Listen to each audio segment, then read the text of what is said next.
વડનગર સમિષ્ઠા તળાવ ખાતે ગણપતિ મૂર્તિનું વિસર્જન કરવામાં આવ્યું હતું.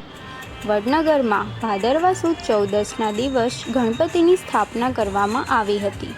ધાર્મિક પ્રસંગે કથા, 56 ભોગ તથા મંત્ર જાપ, આરતી, ભોજન પ્રસાદ, ભજન સંધ્યા જેવા ધાર્મિક કાર્યક્રમો આયોજકો કરીને ગણપતિ મહોત્સવની ઉજવણી કરી હતી.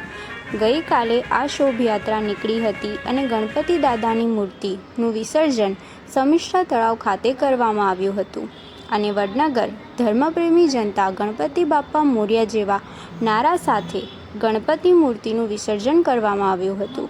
આમ તો ધાર્મિક કથા એવી છે કે ગણપતિ મહાભારત લખતા હતા ત્યારે લખતા લાળચોળ શરીર થઈ ગયું હતું. ત્યારે ઋષિએ ગણપતિને ચંદનનો લેપ લગાવીને તે ગણપતિ સ્થાન કરાવીને જ્યાં ત્યાં સ્થાપિત કર્યા હતા એવું ધાર્મિક મર્મ સાંભળવા મળ્યો હતો.